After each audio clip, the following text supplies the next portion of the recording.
Laken Riley is just one of several victims, and that's what Madison was just talking about. Others around our nation right now who are dealing with the scourge of suspects who came across the border illegally into this country under the Biden-Harris administration. In focus now, Tom Homan, former acting Customs Director and incoming Trump administration Border Czar, a critical title at this moment. Tom, we are exactly where you said we would be if we didn't take a hold of the border, sadly. It is. And you know, we don't know about the cases where young Americans have died at the hands of illegal aliens because a lot of the sanctuary cities don't even take foreign national information because they're sanctuary cities. They don't want ICE to have access to that information.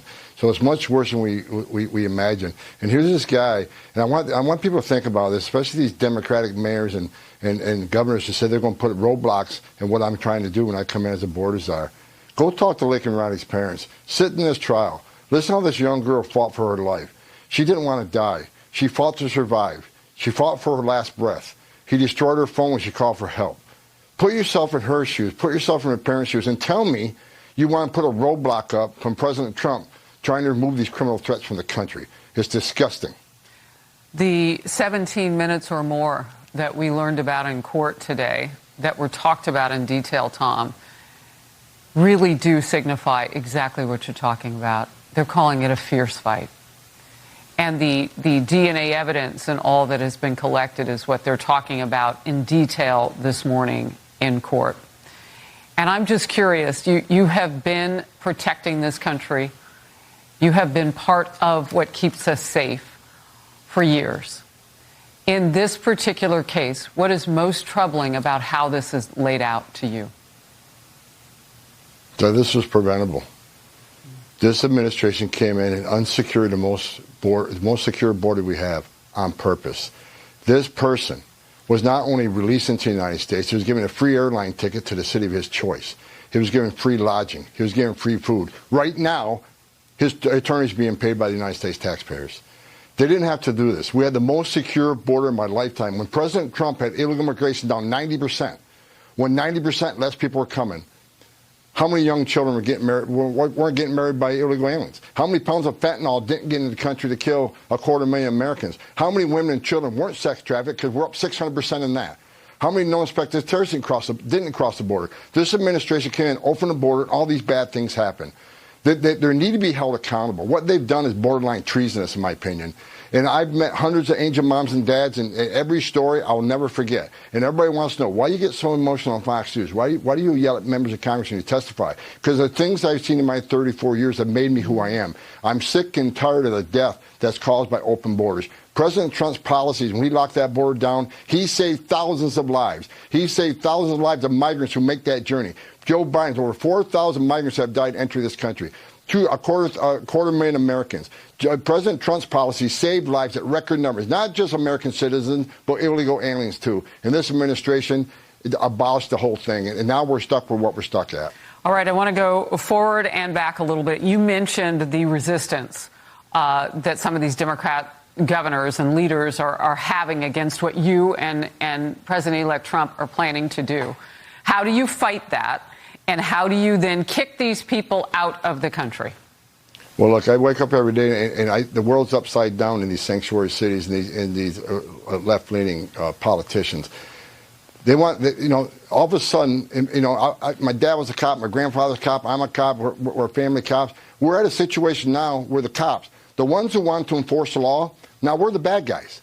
But the ones who break the law, they're the victims. So if the mayors and governors want to step in the way, look, you can either help or get the hell out of the way because we're going to do this job. The American people give President Trump a mandate. We're going to protect this country. We're going to enforce the immigration laws. And look, I can't believe there's any mayor or governor who wants to push back on us. President Trump has made it clear. We want to concentrate. Our priority on this operation is public safety threats and national security threats. What elected official doesn't want public safety threats and national security threats taken out of his community? You know what? For God's sakes. Write their names down. Because what you're talking about is getting rid of the worst, the criminals among us who broke our first law of sovereignty when they came across that border illegally. And some of them, 13,000 that we know of, still trying to figure out where they are, committed murder in their countries before they got here. I mean, yeah, I think it's pretty simple. The American people have spoken. Write those lawmakers' names down if they didn't listen to those people who voted. Look, I want to get to this. I know your focus has been on children. There are a huge amount who are missing and exploited. Migrant children under the Biden-Harris administration. And according to an August DHS report, the Biden-Harris administration lost track of more than 300,000 migrant children. Headlines from as far back as last year have been calling out this problem. Former acting DHS Secretary Chad Wolf put it this way. The Trump administration is probably going to have to initiate a pretty large program to find the over 330,000 children that the Biden and Harris administration has lost in the immigration system. We have a child smuggling and trafficking crisis because of the policies of this administration. And you've got to take steps to reduce that and disencourage those children to come across the border to put their lives in the hands of cartel members. You can't just simply sit back. And look, we have seen the DHS secretary in front of Congress in the last year or so, and they were trying to put forth, well, there are 80 to 85,000 of those children that they know the whereabouts of. First of all, how do you lose 300,000 people who may or may not be legal in this country and are underage? I mean, that just seems unfathomable. Like Secretary Mayorkas is an embarrassment to the position he holds. Under this administration, more than 500,000 children have been trafficked into this country, and this administration released them to unvetted sponsors. They stopped the DNA program to make sure these are actually family members. They cut the vetting down to a minimum. Why? Because they were more concerned about overcrowding. Because overcrowding, they're worried about the optics of the crisis. If there's no overcrowding, there's no problem. There's no border crisis. So release these children at record pace. HHS Secretary Becerra bragged on how quick they release these children. So you're right. They can't find over 300,000. President Trump is committed to this. He's got three rails. So number one, we're going to secure that border. At the same time, we're going to do a mass deportation operation. And the third rail is President Trump's committed to finding these over 300,000 children and saving them. Because based on my 3.5 decades of this work, many of these children are sex trafficking today. Many of these children are in forced labor. Matter of fact, we found many in forced labor. And many of these children are living with predators. President Trump is committed to trying to locate these 300,000 children and get them back to their families and save their lives. But it's going to be difficult. Children don't have a digital footprint. They don't have credit cards. They don't pay bills. They don't have a driver's license. So it's going to be tough to find them. So we got to find these so-called sponsors and find out what the hell they did with these children. But President Trump's committed to trying to find every one of these children and saving them.